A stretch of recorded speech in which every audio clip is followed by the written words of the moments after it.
예, 안녕하십니까. 농림축산식품부 차관 한원입니다. 2024년 농식품부 업무 추진 계획을 말씀드리겠습니다. 작년에는 고물가와 고금리, 국제정세 불안 등 어려운 여건에도 불구하고 쌀값 회복, 콩밀 자급률 제고, K푸드 플러스 수출 증가 등의 성과가 있었습니다. 한편 첨단 기술 활용의 확산 등으로 농업에 대한 긍정적인 인식이 늘고 있는 반면 자연재해 발생 빈도와 강도가 커지면서 농가의 경영 부담 완화와 안전장치 확충이 중요해지고 있습니다. 또한 농촌 인구 감소와 고령화, 농촌 지역 성장 동력 약화 등 소멸 이슈에 대한 대응책을 조속히 마련해야 하는 시점입니다. 농식품부는 올해 농업의 디지털 전환, 농촌 공간 전환, 세대 전환의 3대 전환을 바탕으로 국민 모두에게 열린 기회가 되는 농업 농촌을 만들기 위해 다음에 5가지 분야를 중심으로 적극적 공세적 정책을 추진할 계획입니다. 먼저 디지털 전환 및 기술 혁신을 통해 농업을 미래 성장 산업으로 육성하겠습니다. ICT, AI 등 첨단 기술을 활용하여 농산물 생산, 가공, 유통 전반을 디지털화하겠습니다. 온실과 축사는 빅데이터와 AI 기술을 바탕으로 하드웨어 중심의 1세대에서 인공지능 기반의 2세대로 전환시키겠습니다. 최근 성장세가 빠른 수직농장의 경우 농지, 산업단지 입지 규제를 개선했고 앞으로 성장을 적극 지원하겠습니다. 농업의 미래 성장 산업화의 주역인 청년 세대를 적극 육성하겠습니다. 청년 농업인의 수요를 반영하여 맞춤형 농지 공급을 전년 대비 45% 확대하고 창업에 필요한 시설과 자금 지원도 확대하겠습니다. 농업 외에 식품 가공, 관광, 외식 등 관련 전후방 산업까지 창업을 위한 원스톱 지원 체계를 구축하겠습니다. 농업과 식품 산업 간 융합을 촉진하기 위해 푸드테크, 그린바이오 분야에 대한 연구를 대폭 늘리고 관련 인프라 및 전용 펀드도 확충하겠습니다. K푸드 플러스 수출 135억 불을 달성하기 위해 주력 품목을 육성하고 동남아, 중남미 등 신흥시장을 적극적으로 개척하겠습니다. 아울러 정상외교 성과를 기반으로 중동 등에 대한 스마트팜, 패키지 수출 등 전후방 산업 수출도 확대해 나가겠습니다. 둘째, 한국형 소득 경영 안전망을 구축하고 식량 안보를 강화하겠습니다.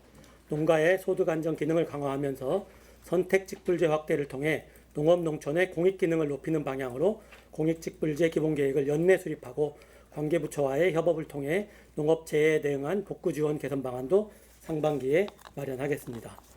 농가 경영비 부담 완화를 위해 무기질 비료 가격 인상분 차액 288억 원과 시설 농가 유가 보조금 70억 원을 지원하고 농가 인력 부족 문제 완화를 위해 외국 인력 배정 인력을 6만 2천 명, 공공형 계절근로센터도 70개소로 작년보다 대폭 확대하겠습니다.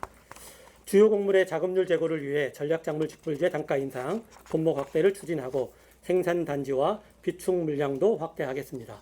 쌀은 모내기 전, 생육, 수확 후 등 단계별로 수급 안정 체계를 구축하고 공공비축 및 식량 원조 등 완축 물량을 확대하여 수급 불안 해소에 노력하겠습니다. 한편 현장 수요가 높은 1,000원의 아침밥은 지원 단가를 2,000원, 지원 대상을 186개 학교로 대폭 확대하여 더 많은 학생에게 혜택을 제공하겠습니다. 셋째, 예측에 기반한 과학적 수급 관리 체계를 구축하고 농축산업의 환경, 생태 기능도 강화하겠습니다. 농산물 가격 불안에 따른 생산자와 소비자의 불편을 최소화하기 위해 사후 조치에 의존하던 수급 관리를 생산자, 지자체와의 협력을 통해 선제적, 자율적 대응 체계로 전환하겠습니다. 이를 위해 단기 수급 불안이 예상되는 품목을 중심으로 적정 재배 면적 사전 관리 대상 품목과 참여 지자체를 확대하고 자조금법 개정을 통해 자조금 단체의 역할과 기능을 강화하겠습니다. 특히 지난해 냉해 피해 등이 심했던 사과, 배는 1월부터 생육관리협의체를 통해 냉해 등에 선제적으로 대응하고 방사팬, 영양제 등 사전 대응 조치도 철저히 하고 있습니다. 아울러 기후변화를 고려한 과수산업 경쟁력 제고 방안도 3월 내에 마련하겠습니다. 농가의 환경부담 완화를 위해 저탄소 영농 활동에 직불금을 지급하는 탄소 중립 프로그램을 처음으로 도입하고 친환경 농업 생산의 거점이 되는 직접지구도 확대하겠습니다. 넷째, 살고 일하고 쉴 수 있는 농촌 공간으로 재구조화하겠습니다. 농촌 공간 계획 제도를 기반으로 농촌 정책의 틀을 전환하여 인적 물적 자본의 유입, 일자리 등 사회경제 서비스 창출, 농촌 활력 제고의 선순환이 이루어질 수 있도록 하겠습니다. 이를 위해 빈집을 활용한 민박 활성화, 소멸 고위험 지역 세컨하우스 세제 특례 도입, 자율규제 혁신지구 도입 등을 추진하고 3헥타 이하 자투리 진흥 지역 약 2만 1,000헥타르를 해제하는 등 농지 제도도 수요자 맞춤형으로 개선하겠습니다. 농촌 공간 재구조화 및 재생 지원을 위한 법률 시행에 맞추어 국가 차원의 10년 단위 기본 방침을 마련하고 지자체 스스로 지역 특성에 맞는 공간 계획을 수립할 수 있도록 5개 시군을 시범 지원하겠습니다. 농촌 어디서나 기초생활 서비스를 누릴 수 있도록 ICT 기술을 활용하고 복지부와도 협력하여 비대면 진료를 도입하고 농촌 왕진버스, 농촌 여성 건강검진 등 농촌 지역에 특화된 서비스도 확충해 나가겠습니다. 마지막으로 5번째입니다. 전진국 수준의 동물복지를 실현하고 반려동물 연관 산업을 육성하겠습니다. 우선 개식용 종식을 위하여 개식용 종식 특별법에 따른 농가 신고 및 이행계획서 제출 등 후속 조치를 차질 없이 이행하고 관련 업계와 소통하면서 사육농가 등에 대한 합리적인 지원 방안을 마련하겠습니다. 동물복지에 대한 인식 향상에 맞추어 동물학대 처벌 강화, 의료체계 개편 등 중장기 방향을 담은 제3차 동물복지 종합계획을 연말까지 마련하고 맹견 사육허가, 기질평가, 반려동물 행동지도사 등 새로운 제도가 4월부터 차질 없이 시행되도록 준비하겠습니다. 펫푸드, 동물의료 등 반려동물 연관 산업을 신성장 동력으로 육성하겠습니다.